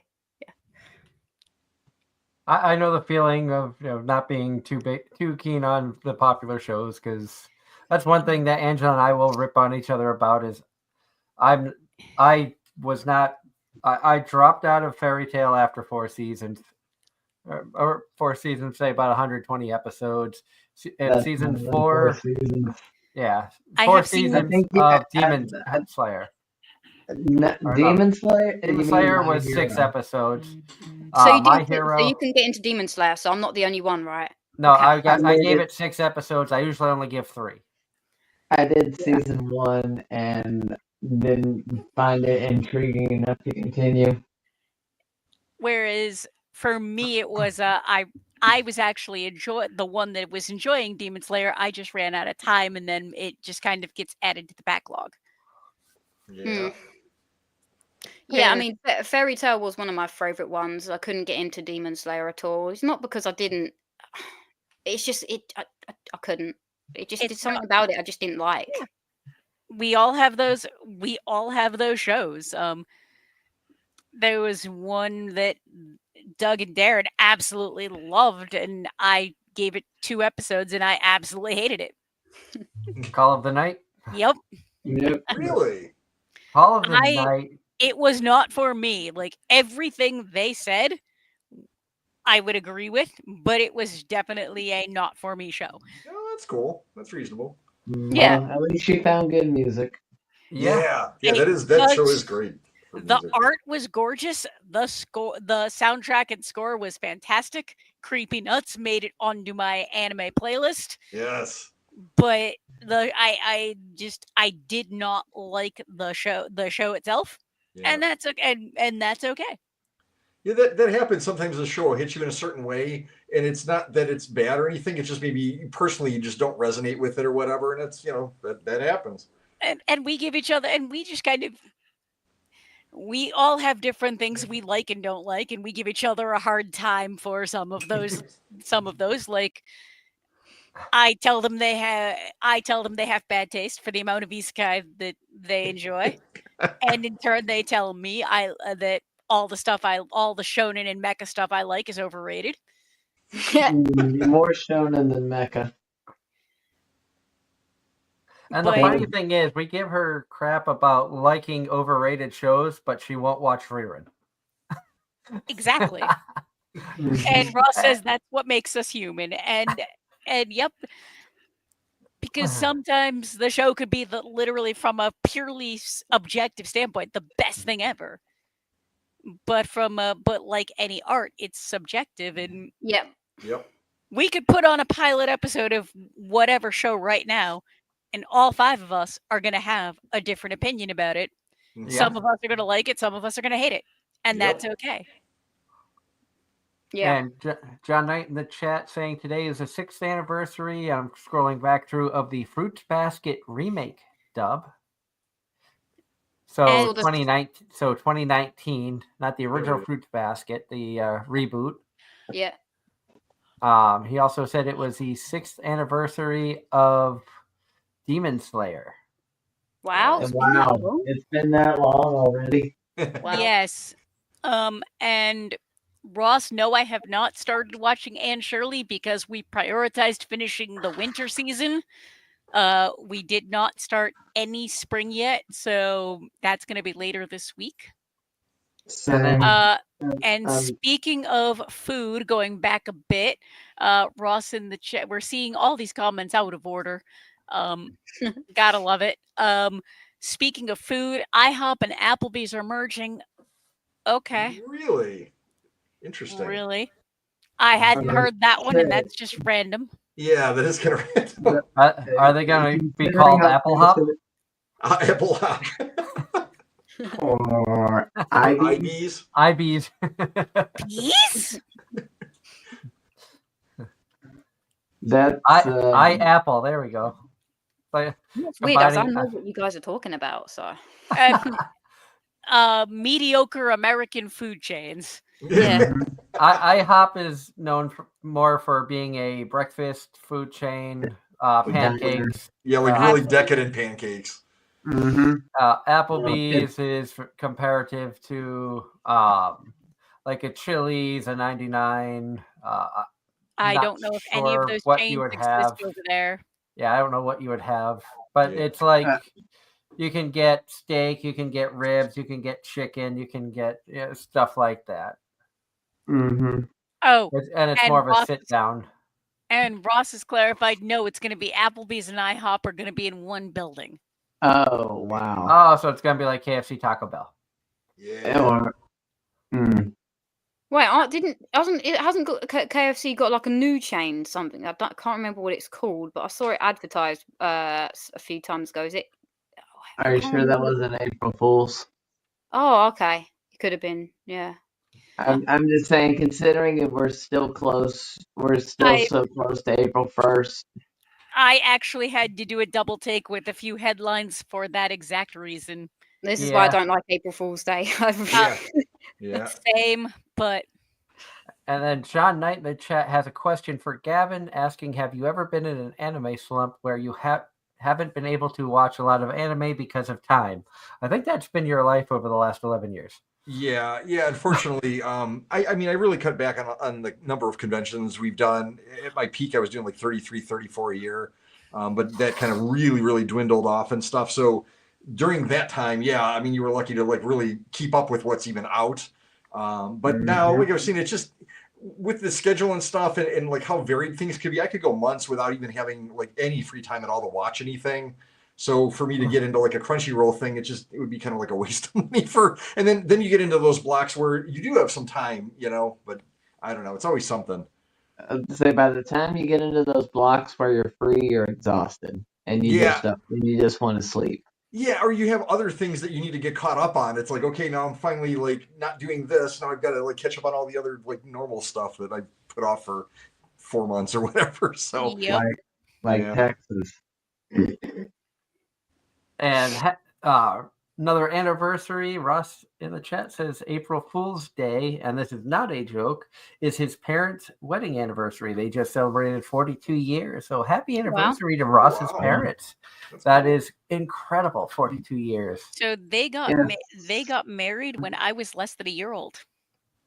And I got to meet him and his parents when he showed up in North Carolina because his sister lives in Apex, which is right next to me, practically. Yay. Nice. Brilliant. And Ross, I have not forgotten about the prize pack that I am planning on sending out to you. I finally got a box that I can put the stuff in and finally have the funds. So hopefully this week, time, as long as I have the time, I'll be able to get that mailed out to you. Again, congrats on the winning the contest that we had a while back. Doug, if you send me the shipping information, I can basically go online, make a shipping label, and email it back to you. I just don't have any way of printing it out. So Ross, I just wanted to let you know I didn't forget about it. It's just I have actually been scheduled on trains, not extra list where I've had time to kill. So I have not spent a lot of time at home. In fact, my wife has made the comment where she has slept alone more in the last month, and we've slept in the same bed together because I'm constantly gone. But that's the life of a railroader. Right. Unfortunately, I don't get out to Ohio at all, Gavin, so I can't come and visit you by way of train unless you are able to make it to Altoona. That's the closest I get to you. I actually I used to do a con out there, Setsucon, moved to Altoona. They used to be in State College. And they that moved was like a couple months ago or a month or so ago. Yep, I think it's like like January, early February con. I haven't done it for a couple of years now. The last time we were there was just kind of man sales. But thanks for reminding me. I am actually going to be at Mid Hudson this year, so back with the Chase cons again. Nice. Yeah, I'm glad to be doing that. I'd love to get back into Saratoga again at some point. Now that like things have freed up with the schedule a little bit, but that's a tough one. He really, that thing really grew. Sam has done an amazing job with that, and and fun fact. When Saratoga Comic-Con first started and was called ChaseCon, that was the first convention I ever had a table at and my wife ever vended at. Nice. We also had gotten Michaela Krantz, a very talented voice actress, to be a guest at that con. So, we have a lot of fond memories with that convention as well. And, wish Sam all the best with everything going on. Haven't been able to make it out there. I think I've been out there once in like the last 5-6 years, but still wish him all the best. And what are you going to be able to make it to CCE this year? ClassicCon East. Yeah, I'm not sure. That was a bit of a tough show for us this year. So I haven't decided yet as far as, if it's something that I can really justify redoing or not, Understandable, especially with the way of the world as it is right now, and things will change as we get closer. But that's the thing is I'm kind of hesitant on booking anything else for the rest of the year because I just don't know when I'll be able to get product again. And we've got enough to cover certainly the next couple of cons. Well, we've got Sakai next weekend. I've got Anime St. Louis coming up in 2 more weekends, and we'll be fine for those. When you start getting into the later summer, like KitsuneCon and Mitsuri, I just don't know what's going to be left. And, like to book more that I know I'm going to be needing merchandise for, it's like, I don't want to show up there with like nothing. Yeah, that's understandable. And I asked because that's one that the wife and I have been looking at because that's only an hour away from us. So that is a date that's like I did last year, drive out there, spend a few hours, drive back home. I know. I was like so hopeful for that, like working out long term because I'm like, this is perfect. You're right down the road. And, we used to do that con. We did it for a number of years. In fact, this was my first year out there, or last year was. Personally, I always used to send people out because I think that was during Cedar Point time when we were rehearsing or playing. So now that I'm available again to do the con, I'm like, cool, get out to, northeastern PA and whatever and stuff. But I don't. It was a bit rough this year as far as the sales numbers. So I don't know. We'll see. So Gavin, when are you making your way down my direction? Same thing. I'm just at this point. Well, AZ was. I think they're already well booked and stuff. That weekend did free up now. NakaCon, which was the Conflict Con, did move back to its original dates in March this year. So the dates are open again. I have no idea what's going on with the future. Safe to say this year, of course, we're out because we just didn't apply for it. But okay, well, kind of glad that the convention's divvied up again because if you maintain your business through next year, I'd love to see you. No, I'd love to get back down there again. We always had a good time too, at that con. Just it used to be one of my favorite cons to get to, and they had some fantastic guests and stuff. But yeah, that was like my only time to catch up with you in person was down there. So I know, right? I wanted to come see you when I went to Ohio to pick up my equipment, but unfortunately I needed to be back the next day, so I had to do a go get it and come back. I totally get it. Like I'll get asked if I, especially like out of state, if I going to a state where I have like relatives or friends that I don't normally get to see, they'll be like, oh, we got to do like a dinner or something like that. And it's the schedule for when you're working a con is so restrictive And I mean, I'll say when I get out at the end of the day, I usually don't feel like doing anything other than like just crawling into bed. So it's kind of tough. Like you want to meet up with people and stuff, but it's like it's also kind of tough. So I get it, man. I totally do. And I laugh because as you say that, Gavin, I see me and Angela both shaking our heads going, we totally understand, because Yeah. when you come from an artist or vendor standpoint and It's- you're working it's- the convention, It's a very different perspective. You know, when you're an attendee, you've got the whole day. You can just do whatever you want and, you know, and stuff. But, you know, not only do you have the schedule for the room being open, but then, you know, you're limited as far as what you can do outside of it because you got to be back early the next morning and, you know, so, yeah. and Yep. and also a lot of people may not think about it, but when you're a vendor, whether it's Artist Alley, Dealers Hall, whatever, when you're interacting with so many people and so much energy is surrounding you, it really takes a lot out of you. Because Yep. we'll plan for a convention that my wife's going to be selling at, and we'll be like, oh, sweet. So the Dealers Hall is open till 8 p.m. After that, well, okay, we'll go get some food real quick, and then there's a panel at 10 o'clock that we'd like to go see, and then we can meet up with some friends at 10:30, 11 o'clock to do this. Nope. And by the time 7 o'clock rolls around, you're looking and going, God, we have an hour to go. I've got no energy. Let's just grab something fast, go back to the room and crash. I know. And that's my favorite part is being at the con and that energy and like talking to people and just like, you know, I try to make being at my booth, you know, whether you're buying something or not, it kind of like doesn't matter. Like, you know, just the experience of, you know, talking to people and everything and keeping it all like high vibe is one of the big things that I love about doing that. The least enjoyable parts are like the packing, the inventorying, and then when you get back, you know, you got to uninventory and stuff to make sure the website's caught up. But it's like that's the fun part, but it's also definitely the most exhausting. Yeah, or back when for us, you running back and forth to try and get a signal so your cards would go through. Oh, that hall! I've heard they fixed it since then, but yeah, Yes, that they was have. that con has a basement dealer's room, and literally, like at least for my service, I got no signal until you were near the escalators or the stairs near the front of the room. So I was constantly taking people, like customers, with me, and like, bring the product, let's go, let's ring you out. We got to go upstairs. And then as soon as you hit the top of the stairs, you'd get signal again, and the transaction would go through. Then I'd have to run back down to my booth again.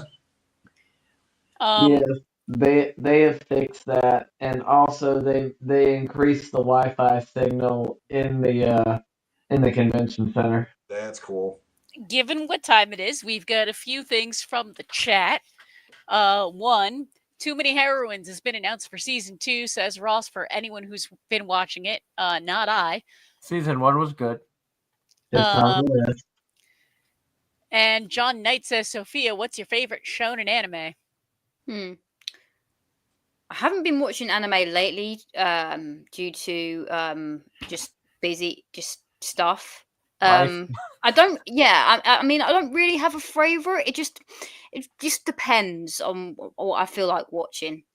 I can't name one specifically at the moment. But I do enjoy some of them. I do enjoy most shonen anime. I was gonna say I do enjoy most of them. But like I said, with anime, no matter what genre it is, say for example it was horror or anything, I'm all for watching any type of genre of anime, just as long as it gets me in, drags me in the story or anything else like that. So it doesn't really matter what genre of anime it is. I'm just like, okay, if it interests me or if it looks good from the graphics, then I would watch it. But so I would say most of my favorite animes, I would say sometimes they can be yokai.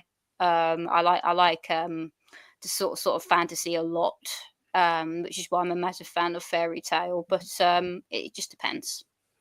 Depends how I feel. And then this one's for you, Darren, from Ross. Hey, Darren, I checked out Can a Boy and Girl Friendship Survive anime, and it has a teen snafu anime vibe. I think I saw a clip from that, and I'm not surprised. Origaru is one of the top romance or school romance anime in anime.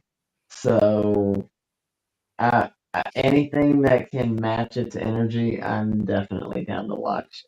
I just need time to start because with us reopening, it's just been a week from. And Yep. I know we are almost out of time, so I want to take a moment to thank everybody who has tuned in tonight.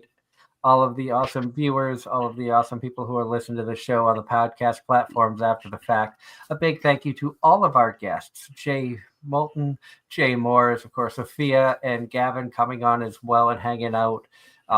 We love talking with you guys. We thank you for taking the time out of your busy days to hang out with us from time to time, whether it's tuning in or being a guest. Always love chatting with you and finding out, what what the anime and pop culture world is like from your points of views. Always a pleasure. And congrats again on 11 years. I know. And as I had mentioned earlier, through the past 11 years, we've achieved a lot of amazing things. Everything from Actually, bringing a voice actor to a convention. We had our first Japanese guest on last year with Baby Beard. Of course, we've gone international with Sophia coming on, Mario Tanaka coming on. There's the potential of being an official guest at a convention this year. Fingers are crossed that can work out. I know that we have taken the steps to get the ball rolling on that. We're just basically in limbo mode waiting to the hear. application has been submitted. We will find out in early May. So if that happens, then I will be making another trek back to the Boston area. I'll be going near Boston. And this time, that's accurate. And let me know how that turns out because she was trying to work around my vacation this year. As soon as I find out anything, I will let you all know. I will say that one of the staffers for said convention is a very good personal friend of mine, and he actually really liked the idea of us doing live streams from the convention floor. And So, if things work out and everything does happen and Darren is able to make it up, it'll be the first time in Anime-Zing radio history that every host has been together in the same location at the same time for a broadcast. Yeah, because it's 5 years overdue.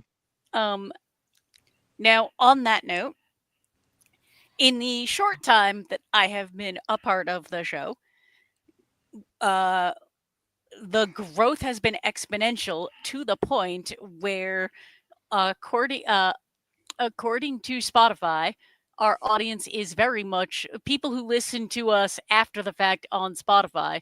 Our audience is very literally global. Lovely. Nice.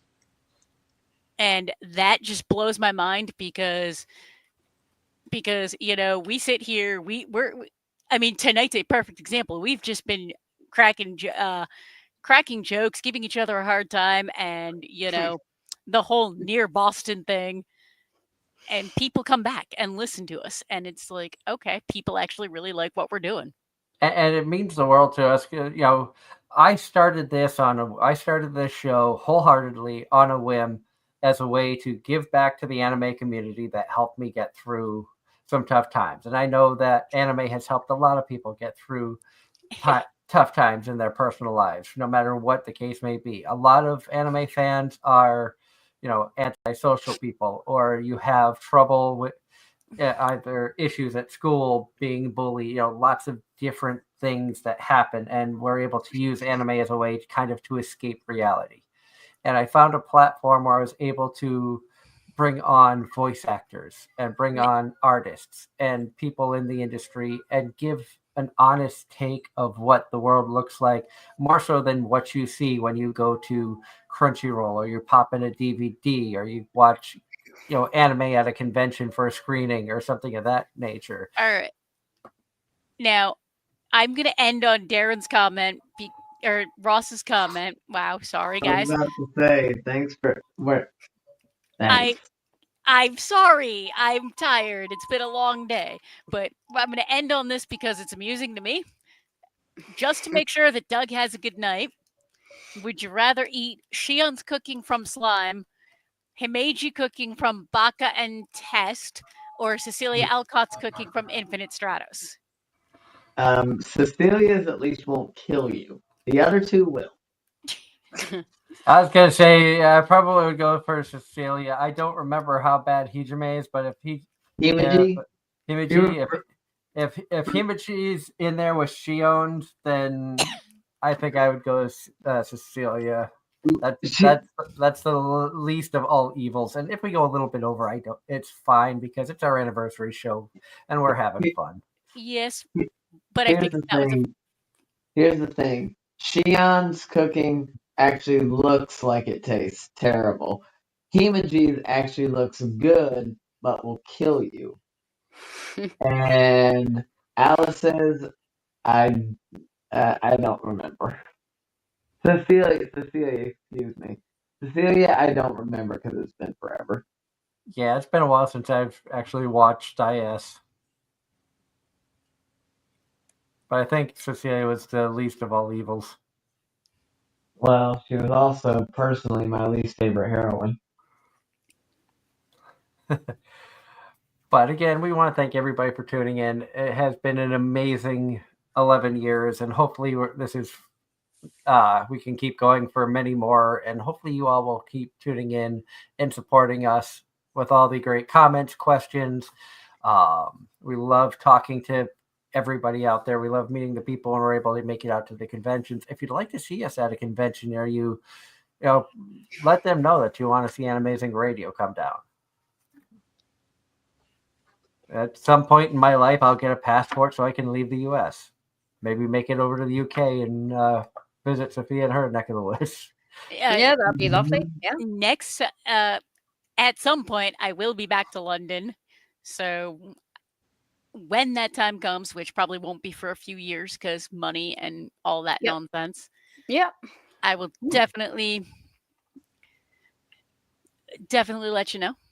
Yeah, that'd be absolutely amazing. Yeah, and I can't wait to go back to the US. Hopefully, it'll be in 2026, so next year. So hopefully.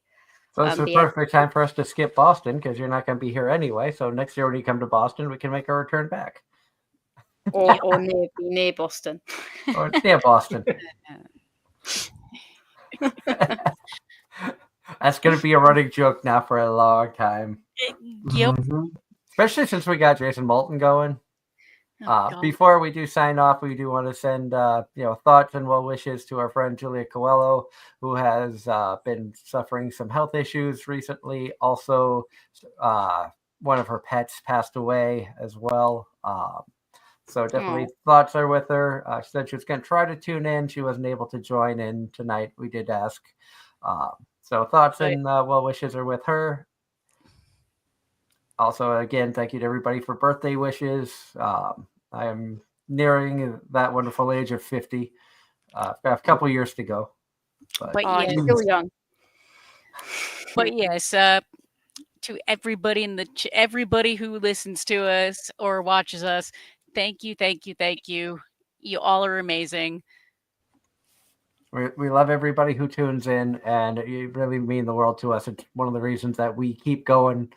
It's one of the reasons that I've been doing this for 11 years. I love coming on here. I love meeting people. I love talking. I love the questions, the interactions with the chat. If you're listening to us via the podcast platform, come over to YouTube when we do the live shows on Sunday nights, 8 to 10 p.m. Eastern Standard Time. Come into the chat. Let us know that you're an audio listener and you want to check it. Or leave a comment on the YouTube. Or leave a comment on the YouTube video. Leave us comments. Let us know what you think. Let us know what you would like to, if you want to hear us talk about a specific show or any kind of specific thing. Leave a comment. Let us know. We are open to feedback. And until next week, when it's going to be Angela and Darren hijacking the show because I will be working, I hope everybody has a wonderful week. Another reminder, I'm looking at Wednesday night doing a live stream where I actually do live picks for the Crunchyroll voting. So if you want to laugh or make fun of my picks, my suggestions, laugh, cry, tell Doug he's wrong. Angela does all of that on the daily. But until next time, I hope everybody has a wonderful week. Stay safe out there, and we'll be back for more Anime-Zing Radio here on Facebook, YouTube, and Twitch. Have a wonderful night, everyone. Bye, everyone. Bye, Good guys. night. Take care.